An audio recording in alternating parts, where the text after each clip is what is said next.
On May 8, 2026, the Trump administration declassified 1,400 pages of UFO and alien life records, spanning from 1947 to the present. Among them was a military memo referencing non-terrestrial materials and a shipping log listing biological specimens bound for Wright Field. For nearly 80 years, the official story was a weather balloon. These files say something else entirely. President Trump's signature appeared on the declassification order dated May 8, 2026. The language was direct, and the aim was declassification. Every federal agency holding records on unidentified anomalous phenomena, UAP, would deliver their files for public release within 30 days. The order specified the Department of Defense, the CIA, NASA, and all related offices. The first tranche was set at roughly 1,400 pages, drawn from 162 files, each to be indexed and posted online. The directive's phrasing matched protocols from earlier transparency mandates. The phrase "shall be declassified within 30 days" appeared in the text. That clause, repeated in summaries from the White House and the Federal Register, left little room for agency delay or selective disclosure. The order's scope stretched from 1947 to the present, encompassing everything from post-war Air Force memos to recent Pentagon assessments. The master index, referenced in multiple news reports, listed each file by agency, date, and page count. Some files originated with the Pentagon's own UAP task force, and others came from NASA technical groups and CIA analytic branches. The process included a requirement for a digital signature hash on every PDF, a measure intended to guarantee the authenticity of each document and to preempt accusations of tampering. Yet, even as news outlets quoted from the order's key provisions, the full primary document remained out of reach. No official PDF or Federal Register citation appeared in the public archives.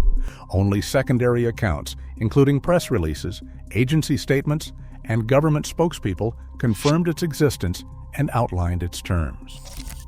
The absence of the original text left researchers and the public relying on these summaries, but the deadlines, page counts, and agency directives were consistent across every source.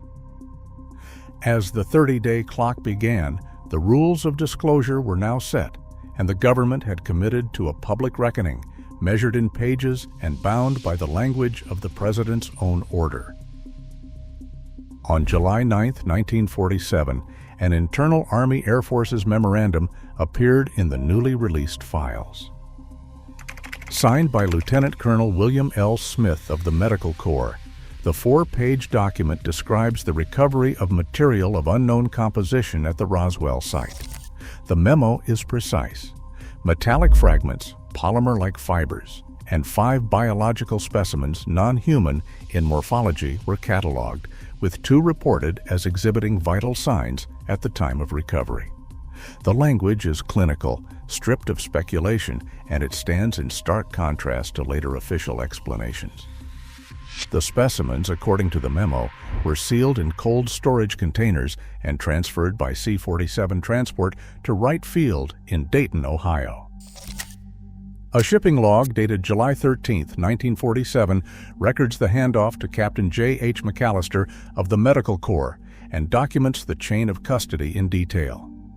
This direct, unredacted language contradicts the 1994 Air Force Project Mogul report, which attributed all recovered debris to high-altitude balloons and acoustic sensors, and which made no mention of biological material or non-terrestrial composition. The 1994 report, released after a lengthy Government Accountability Office investigation, dismissed the Roswell incident as a Cold War intelligence project, citing only rubberized fabric and aluminum foil among the wreckage.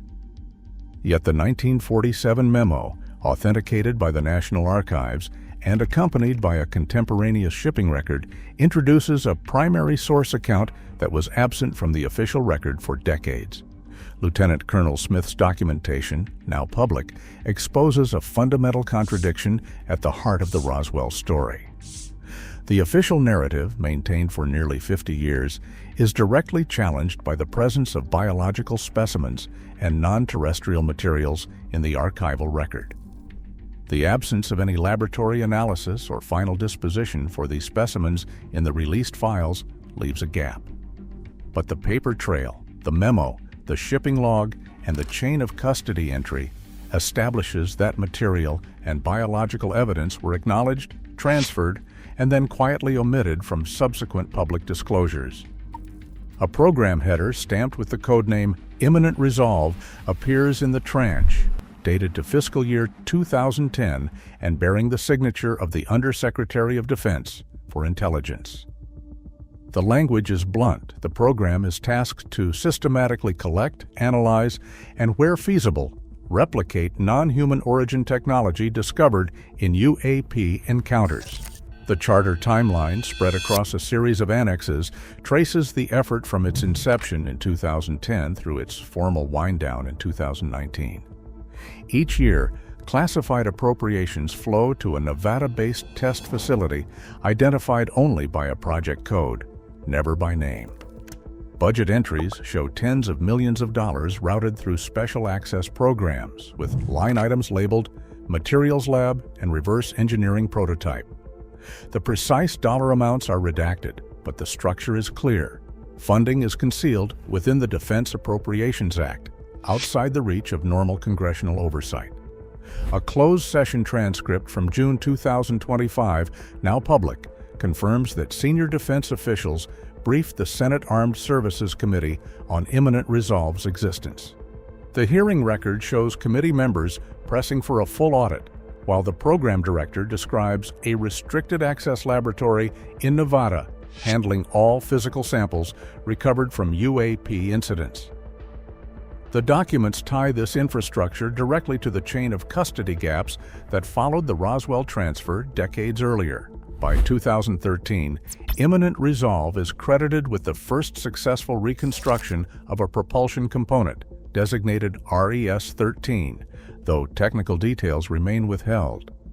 The program dissolution in 2019 is documented in a final audit, with assets transferred to the All-Domain Anomaly Resolution Office. Through these records, the shadow architecture of black-budget UAP research, long rumored and never confirmed, takes on institutional form, with signatures, budget lines, and a physical address buried in the Nevada desert. 38 encounter reports now anchor the official UAP record, each one documenting incidents where military pilots and radar operators confronted objects that broke the rules of known flight.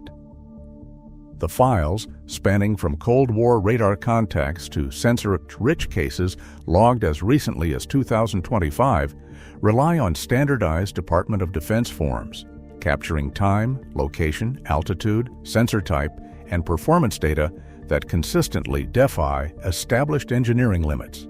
One case stands apart: Minot Air Force Base, October 13, 2004.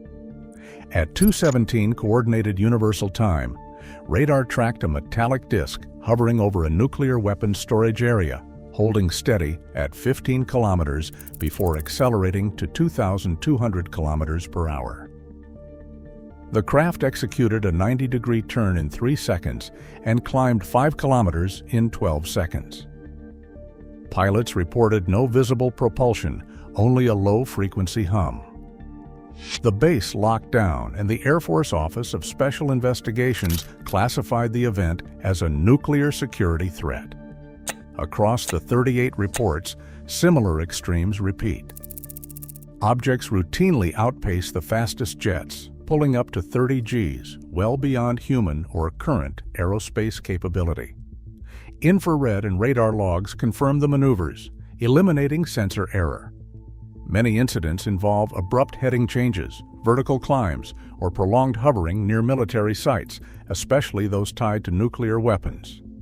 The language is clinical, stripped of speculation. Pilots and operators record only what their instruments and senses confirm. The result is a pattern, unexplained craft tracked by multiple systems, appearing at sensitive sites, and documented by the government's own standards. A series of CIA memoranda, newly released, reveal a fracture inside the intelligence community over the origins of UAP. In 1997, a directive from Deputy Director John R. Sullivan instructed analysts to, in his words, avoid extraterrestrial framing in all public-facing assessments. The memos list 14 incidents where radar signatures and material samples could not be matched to any known technology, yet the debate over their origin remained unresolved. At the same time, NASA's 2021 Working Group minutes document a parallel process. The group cataloged 14 satellite-detected events, each described as showing anomalous spectral signatures inconsistent with known atmospheric phenomena. The NASA administrator's written advice included in the file urges caution and a coordinated review before any disclosure. These records show that even as official statements downplayed the unknown, both intelligence and civilian science agencies were quietly acknowledging anomalies beyond current explanation. Legal and technical review teams moved quickly to assess each file before any public release. In several reports, analysts flagged possible instrumentation errors. Phrases like radar return inconsistent with known object profile and anomalous signal probable sensor artifact appear in the margins. One Air Force file from 2015 notes optical misidentification cannot be ruled out, while a Navy report cites atmospheric refraction as a potential explanation for unexplained movement.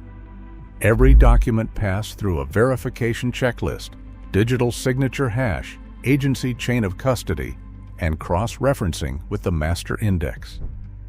Attorneys specializing in the Freedom of Information Act reviewed redactions for legal compliance, logging any withheld passages and the statutory basis for each.